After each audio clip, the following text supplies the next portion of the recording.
Hi, I'm Dr. Bill Bass. I'd like to welcome you to the third in the series of 4 lectures dealing with techniques of determining the age, race, sex, and stature of human skeletal material.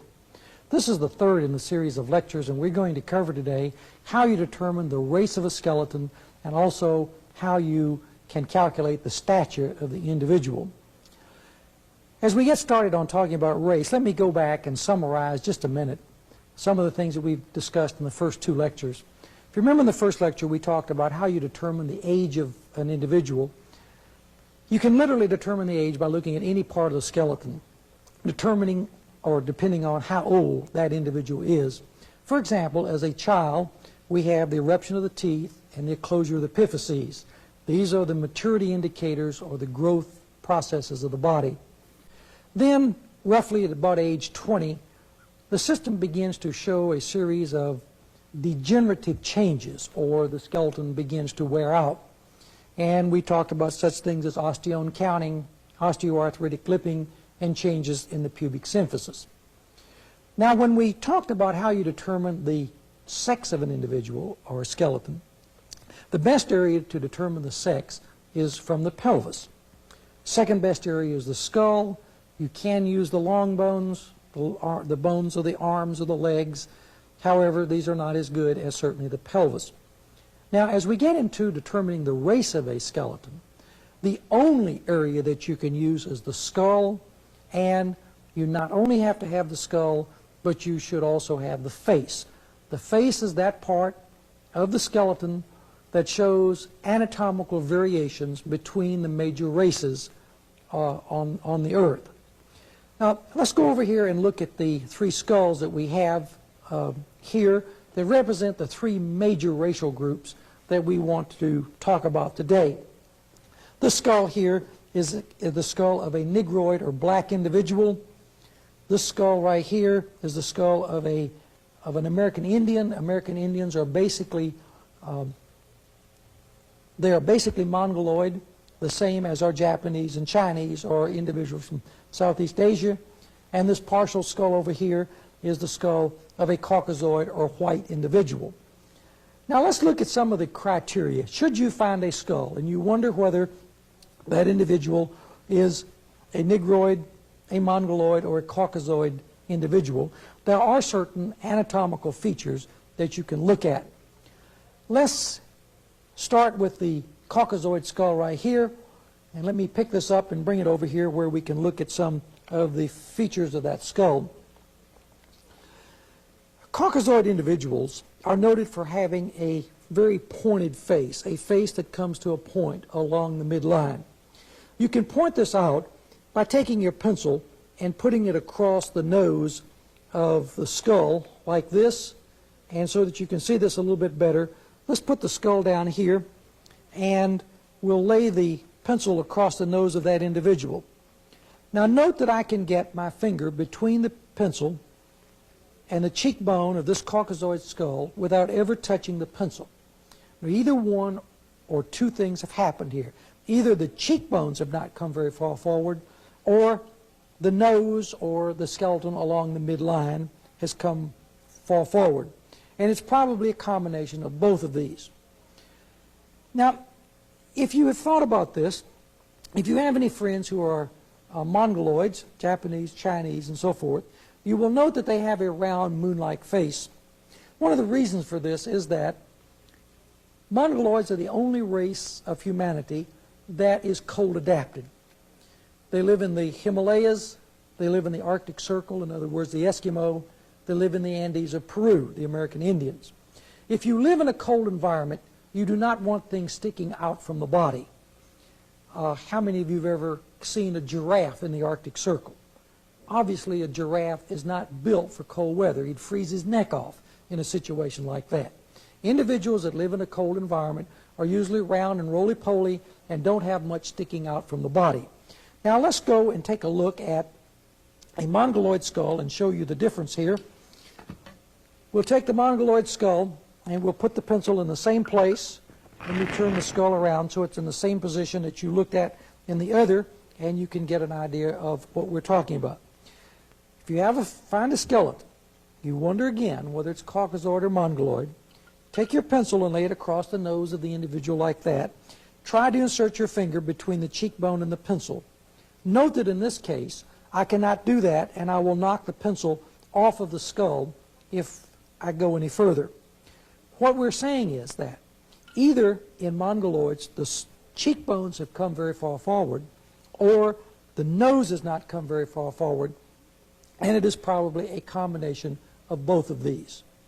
Now, let's take this skull and put it back and look at another criteria that we want to be able to show you how you can determine the race of an individual.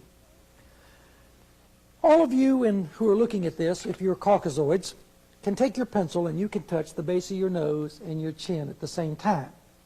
As Caucasoids, we do not have a protrusion of the mouth region.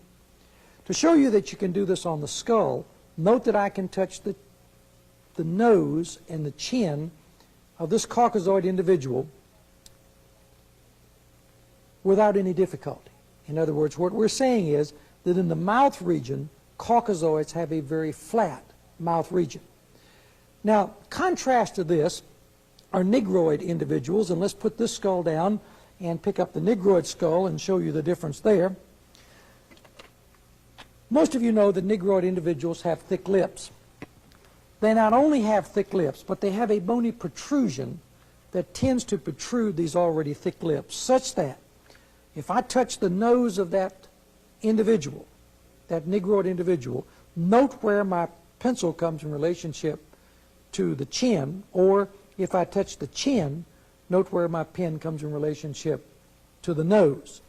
This protrusion of the mouth region is known as prognathism, or a protrusion of the alveolar portions. This would be the part of the mandible and the maxilla into which the teeth fit, or that area that contains the root of the teeth is known as the alveolar region, and this is known as alveolar prognathism. Very common, or very characteristic in black individuals. Now let's put this Negroid skull down. I'll reach over here really and take the mandible off because I want to show you a third criteria that we want to look at. While we're doing this, let me say that one of the things that I have noted that make a difference between a good criminal investigator and somebody who is not as good is whether the good criminal investigator is a good observer or not.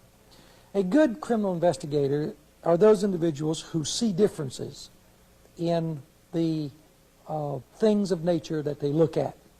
Note the nasal structure of these individuals, or first I should say, let's take a look at the whole facial structure. Note that they both have eyes, they both have a nose, they both have a mouth. But now concentrate your view on the difference at the nose or base of the nose of those individuals. The skull on your right is a Negroid or black individual, and the skull on your left is a white or Caucasoid individual. Now let me put the Negroid skull down because I want to show you a characteristic there. I'll put the Negroid skull down, and we will take the pencil and we will go over here and take a look at the Caucasoid skull. Now what we were talking about in just a minute ago is what is known as the nasal sill, or this little dam at the base of the nose. Note that I cannot get my pencil into the nose of this Caucasoid skull. The reason for this is a bony ridge, or what is called a nasal sill, which is very characteristic of white or Caucasoid individuals. Now, let's take this skull and put it back over there and replace this with a Negroid skull so that you can see the difference between the nasal sill and the Caucasoid. And we'll put this skull back over here now and take a look at the Negroid skull. We'll put it back in the same position here so that you have something to compare with. Note that there is no nasal sill in the Negroid individual, nothing to impede the progress of the pencil into the nose. That in a Negroid skull, if you are trying to determine what the race of that individual is, take your pencil and try to run it along the upper edge of the teeth, what is known as the alveolar portion of the maxilla. And in a Negroid individual, there will be no nasal sill at the base of the nose, and you can insert the pencil into the nose without any difficulty. Those of you that think about this and may wonder why something like this occurs, let me just give you a little background. Before man comes along to forcibly remove one group of people from one geographic area to another, Negroid or black individuals adapted themselves to the hotter or more humid parts of the species range. For example, Negroid individuals lived in Africa south of the Sahara Desert and in the Pacific area known as Melanesia.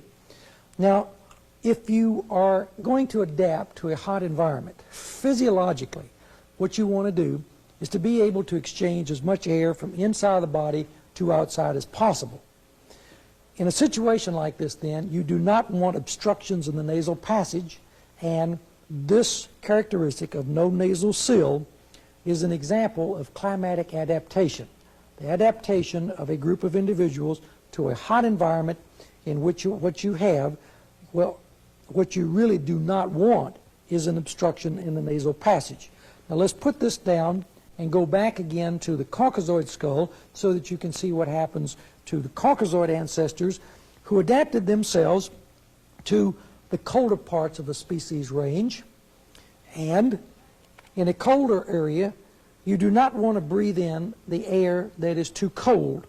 So what you have is a nasal sill or a little compartment that has been a climatic adaptation of the ancestors of Caucasoid or white individuals, such that we breathe the air in, we hold it in this little compartment in the skull, and warm it up before we breathe it on into the lungs. Now this is just an example of all of these. This is an explanation of only one of these characteristics that I have been showing you. All right, let's take another look now at another characteristic, or a look at another characteristic. Note when we occlude the teeth of this Caucasoid skull, there's an overbite, or since there's some of the teeth are missing here, let me show you that when I bite down, that I have an overbite in which my upper teeth bite in front of my lowers.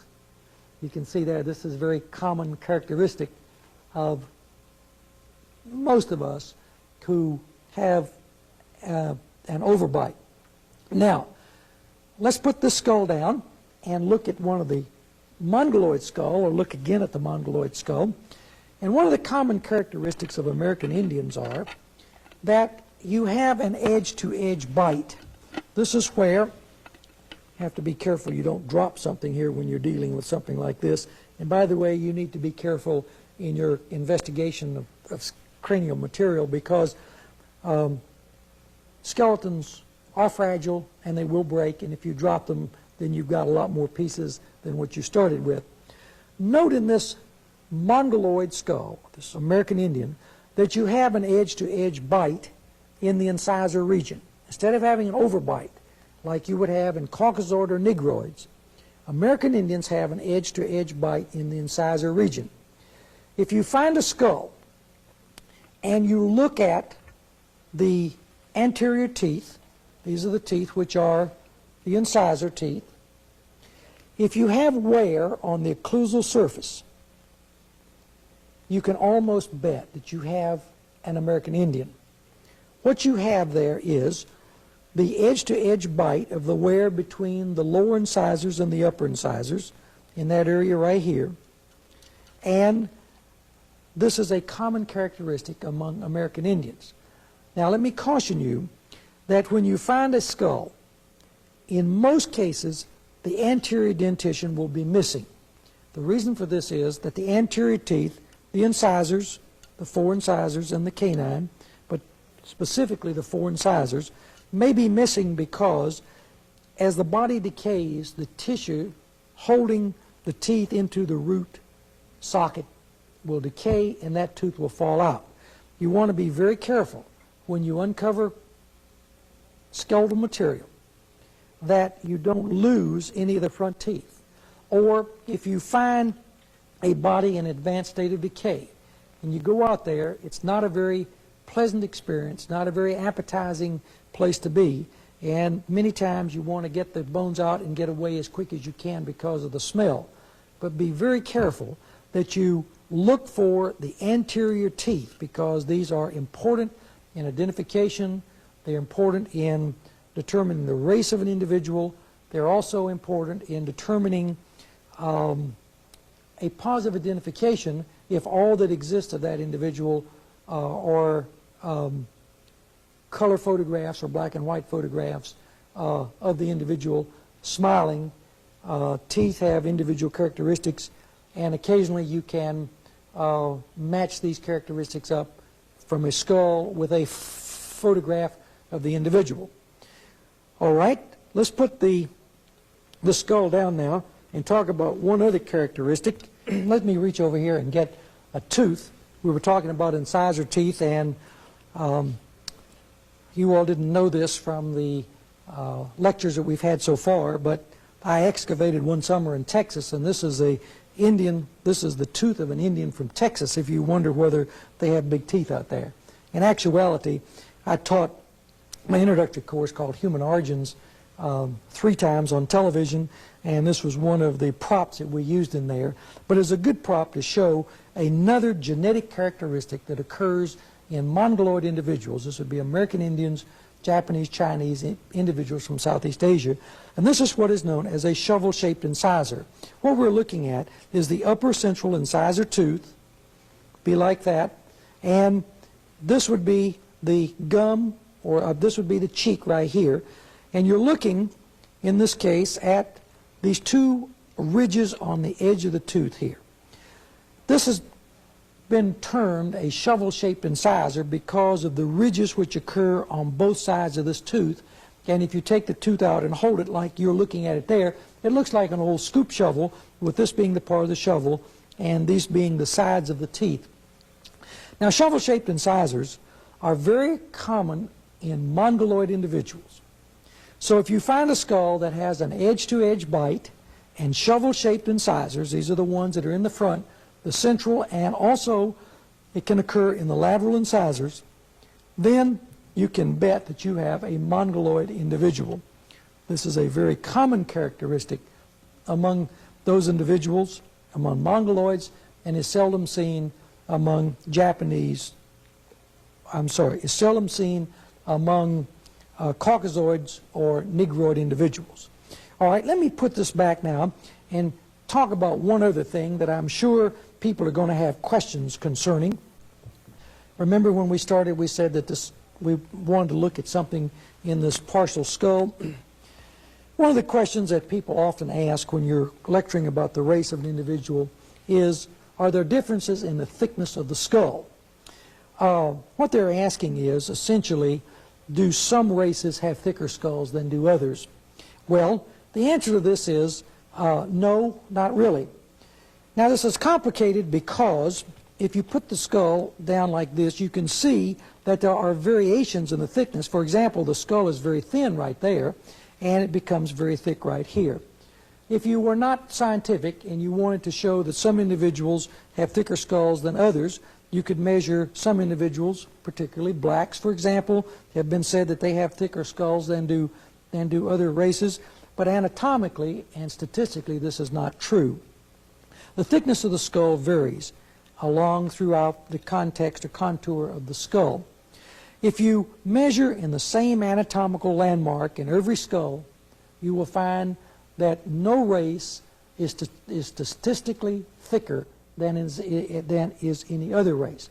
However, there is something that does occur that is of interest and something that you can occasionally pick up when you're looking at skeletal material. I want to put this white skull down and pick up the Negroid skull just a minute. Negroid individuals are noted for having not a thicker skull, but a more dense skull. Actually, the entire skeleton of Negroid individuals is more dense. This has long been known by radiologists who are taking x-rays of bones, of skeletons, And since Negroid individuals have denser bone, it takes either a higher exposure or a longer exposure in order to get the same quality X-ray of a Negroid individual. If some of you bring me a skull sometime, you may see me sit and begin to rub the skull. Now, I'm not in love with the skull, but what I'm trying to feel here is the texture of the bone. If Negroid individuals have thicker skulls, and they do, that means that per square centimeter, they have more osteones or more bone cells per square centimeter than do individuals of the other races. This also indicates then that the bone is more ivory in texture. And what I'm trying to feel is the ivory texture of the bone. In other words, a Negroid skull will sometimes, now not all the time, but will sometimes feel like a piano key. The bone is so compact, so dense, that the bone really feels very smooth and compact. It feels like a piano key. Now, many of you have known about this, in another way. For example, let me ask you a question. How many of you know of a famous Negro swimmer? You know, Negroids are very good in athletics, particularly basketball and football, but how many of you can tell me the name of a famous Negro swimmer? You can't, because there are none. Negroid individuals make very poor swimmers because the skeleton is more dense and they have a tendency to sink at a much more rapid rate than do either Mongoloids or Caucasoids. Therefore, Negroid individuals, even though they live along the Atlantic and Indian Ocean, in Africa and in the Pacific Ocean, in Polynesia, in Micronesia, in Melanesia, in this area, they do not make good swimmers. Now, let us now go from talking about the race of an individual, or how you determine the race. Maybe we should say again that the only area that you can determine the race of an individual is from the skull.